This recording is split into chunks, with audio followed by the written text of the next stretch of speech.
시간 입장 차이라는 제목으로 우리 함께 말씀을 나눠보려고 합니다. 입장 차이는 서로 다른 상황에 같은 사건을 보더라도 서로 다른 시각을 가지고 있기 때문에 발생하는 건데요. 입장의 차이가 발생하기 위해선 몇 명이 필요할까 고민을 해봤어요. 그랬더니 한 사람이면 충분하더라고요.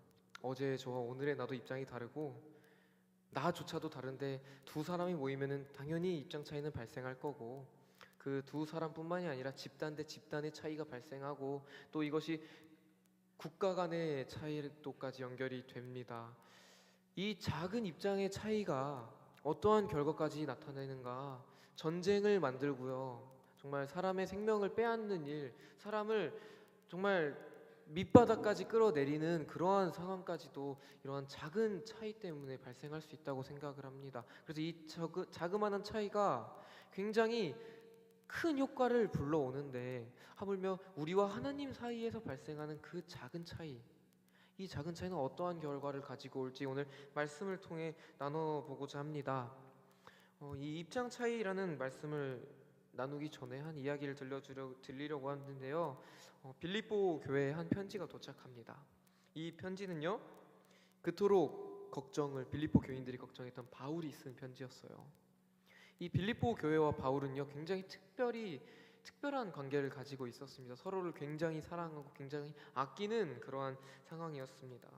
그런데 바울이 지금 처한 상황은요, 굉장히 위급한 상황이에요. 지금 감옥에 갇혀서 판결을 기다리고 있는데, 재판을 기다리는데, 재판의 결과는 석방 아니면 사형일지도 모릅니다. 바울이 죽음의 그 위기 앞에 있을지도 모르는 상황 가운데 바울이 편지를 보내게 되는데, 바울이 뭐라고 보내는가 하니 기뻐하라고, 감사하라고 편지를 보냅니다.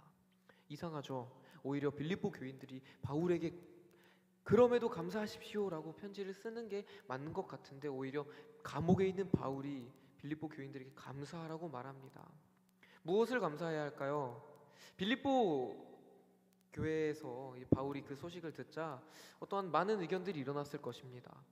바울이 그 감옥에 갇힌 것을 보고 거봐라, 바울은 사도성을 의심하는 자들도 여전히 나타났을 것이고요. 또 어떤 이들은 그럼에도 바울의 그 선한 뜻을 이어서 복음을 전파했을 것입니다. 이것에 대해서 바울은요, 이렇게 돼도 좋고 저렇게 돼도 좋다. 그리스도의 복음만 전하면은 나는 무엇이든지 좋다. 심지어 내가 죽더라도 그리스도를 위해 죽는다면 그 죽음 또한 나에게 유익할 것이다.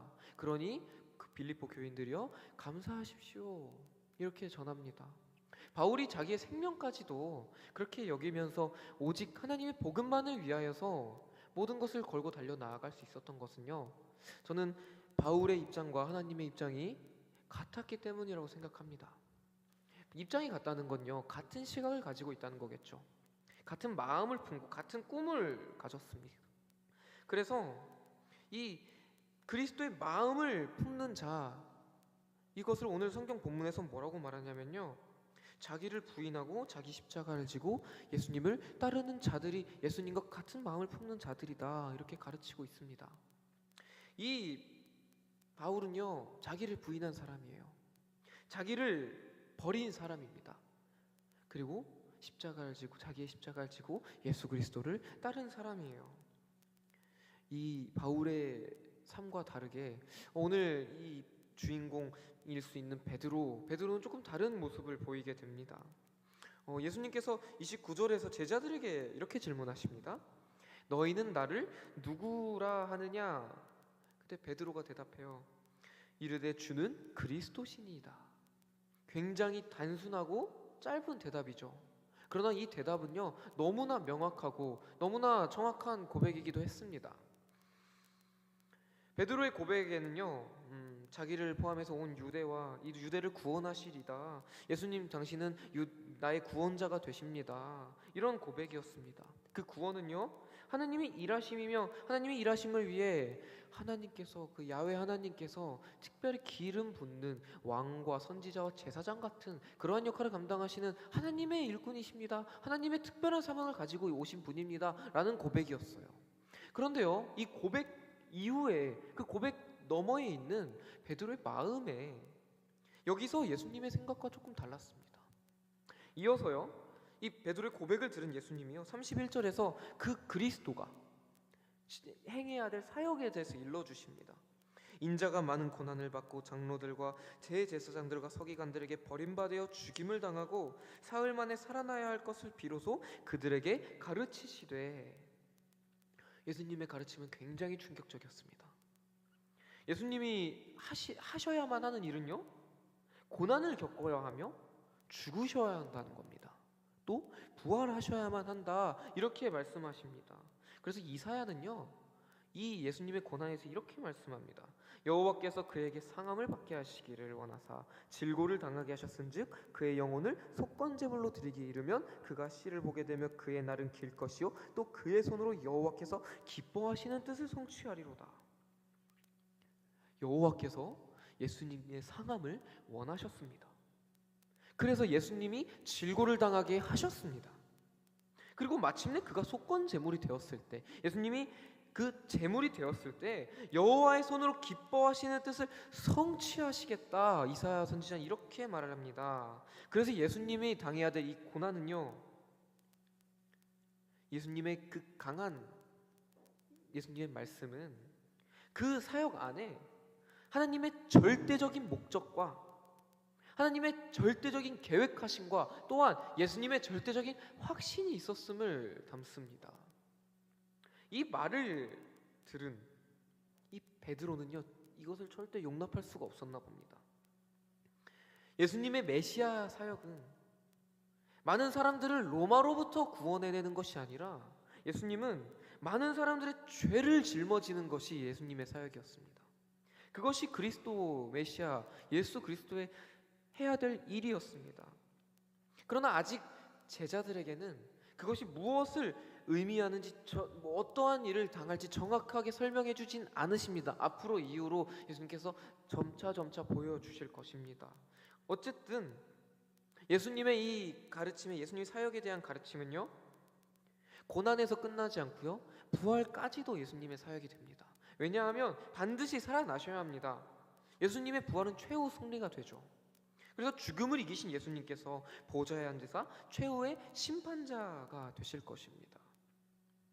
이 엄청난 예수님의 사역 뒤편에 예수님 보이지 않는 그 예수님의 사역을 몰랐던 베드로, 예수님의 말만 들었던 그 흐릿한 예수님의 사역을 들었던 베드로는요, 이렇게 말합니다. 32절에 드러내놓고 이 말씀을 하시니 베드로가 예수를 붙들고 항변하매. 개역개정에서는 항변하매라고 번역이 되었지만 원어에서는요, 직접적이고 날카로운 비난하다, 이런 뜻을 갖습니다. 질책하다. 그리고 또 앞 성경에서는 예수님이 그 귀신 들린 자 안에 있는 귀신을 내쫓으실 때 꾸짖는다, 이 단어를 씁니다. 이때 그 단어를 씁니다. 마가가 지금 주목하고 있는 것은요, 그 예수님이 귀신을 내쫓으실 때 꾸짖었던 그 꾸짖음과 베드로가 예수님한테 항변하는 것을 같은 성산에 보고 있다는 것입니다. 충격적이죠? 근데 베드로의 입장이요, 우리가 완전히 이해가 안 되는 건 또 아니에요. 우리는 이제 이후의 이야기를 다 아니까, 그치, 예수님이 인자로 줘서 이게 아멘으로 받을 수 있는데 베드로는 그걸 몰랐습니다. 저도 그랬었던 것 같아요. 제가 제 짧은 이야기를 하나 해드리면, 저는 2019년부터 섬기고 있는 찬양팀이 하나 있습니다. 에덴 워십이라고, 이제 거기서 베이스를 치고 있는데, 에덴 워십은 이제 찬양팀 모든 멤버가 찬양팀에 들어가 있습니다. 그리고 모든 멤버가 행정 처리를 해요. 행정적인 역할을 하나씩 감당하고 있어요. 근데 제 위치가 저는 이제 리더가 팀을 처음 만들 때부터 같이 했던 멤버고, 이제 팀원들 평균 나이 보면은 저는 나이가 많은 쪽에 속합니다. 저보다 나이 많은 분들이 별로 없어요. 다 어린 아이들이고, 이런 모습을 보면, 그리고 저는 이제 그 팀이 생길 때부터 지금까지 계속 함께하기 때문에 그 팀에서 무언가 중요한 역할을 맡을 것 같지만 저는 놀랍게도 아무런 역할을 하고 있지 않습니다. 정말 베이스밖에 안 합니다. 왜 그런가 했는데, 어떨 때는요, 언젠가는 제가 왜 나는 팀에서 아무런 그걸 안 해주지? 아무런 기대를 안 하지? 왜 나한테는 아무것도 안 시키지? 심지어 제가 홍보팀에 들어있는데 저의 이제 홍보팀장이라고 이 자리에 있는 친구는 20살 여자아이입니다. 저는 28살이고요. 저는 그래서 이런 저런 상황에 이런 마음이 문득 들더라고요. 왜 나한테는 아무것도 안 시킬까? 근데 어느 한 사건을 통해서 제가 이거를 굉장히 분노하게 된 사건이 있었어요.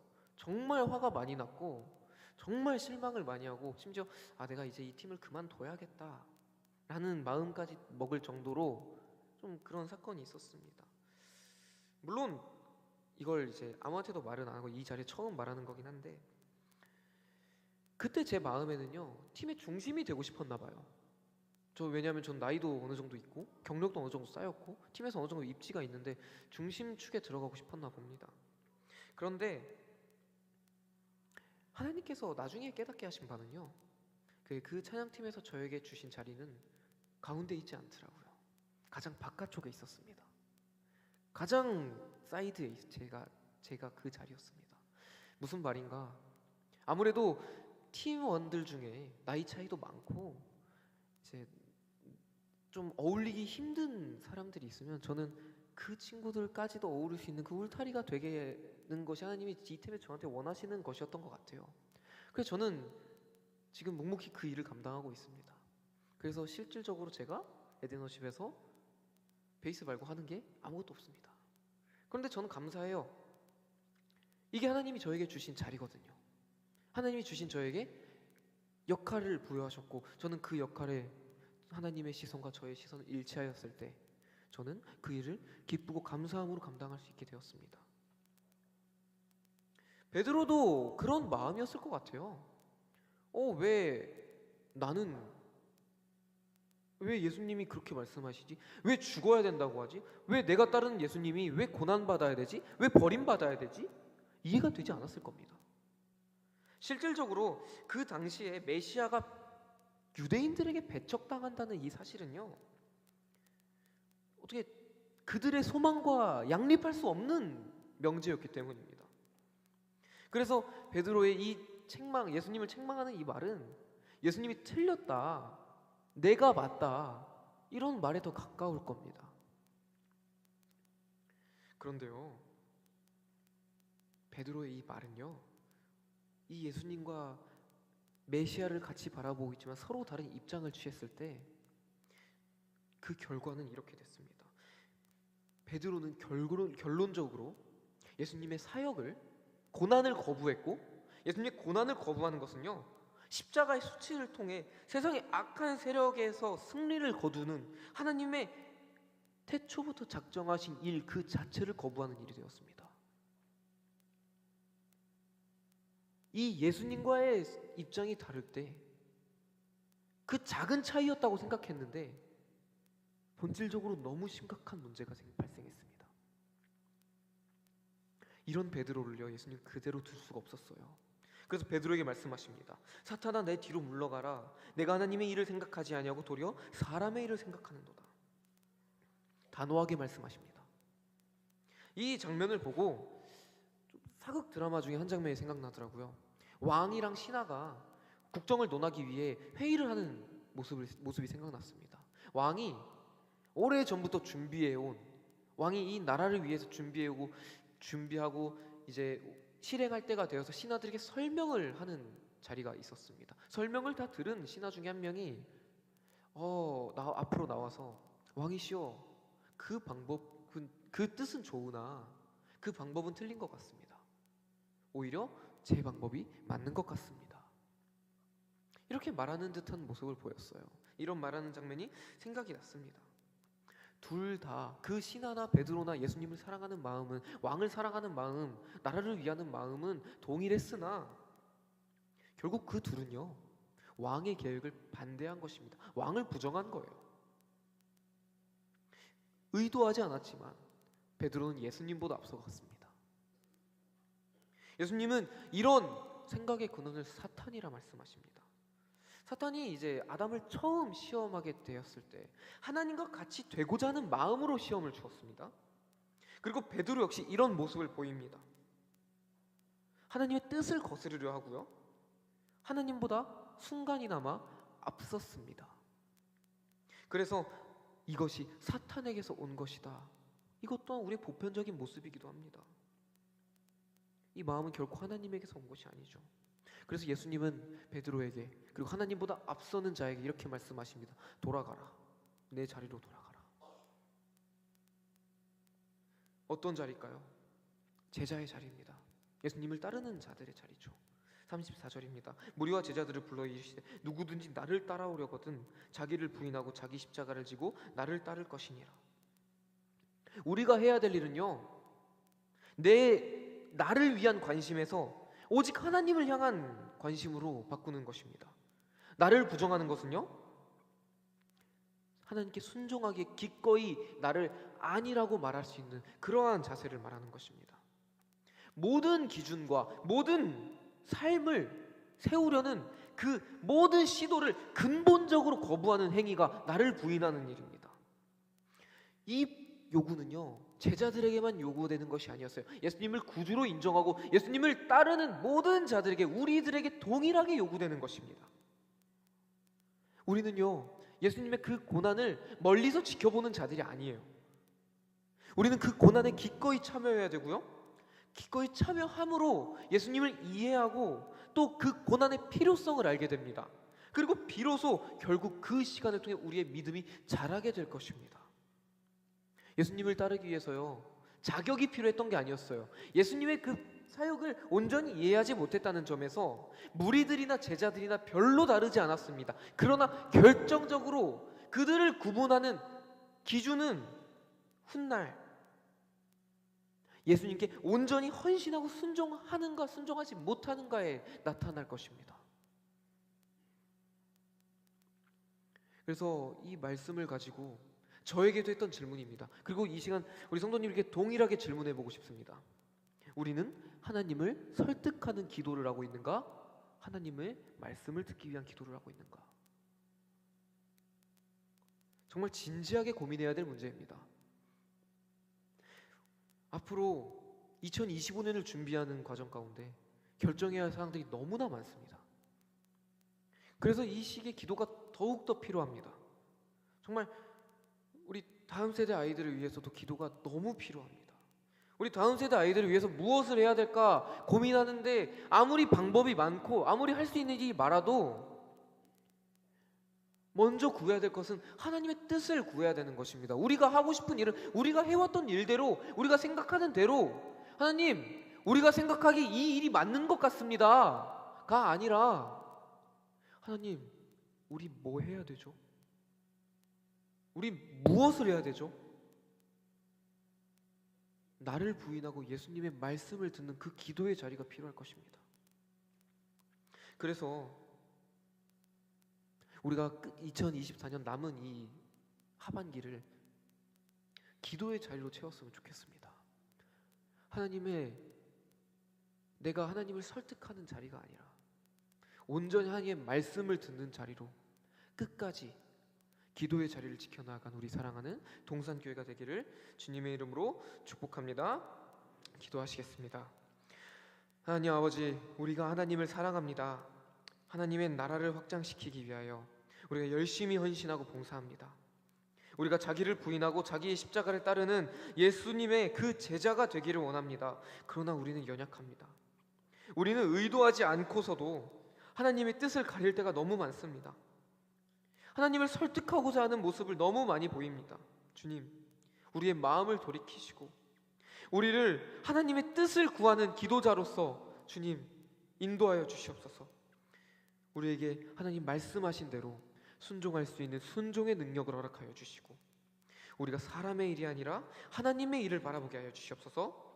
우리 동산교회가 하나님의 마음을 품게 하시고 하나님의 비전을 품게 하시고 하나님의 시선을 갖게 하시고 그리하여 하나님께서 귀하게 사용하시는 우리 동산교회로 허락하여 주시옵소서. 살아계신 하나님께 예수 그리스도의 이름으로 기도드립니다. 아멘.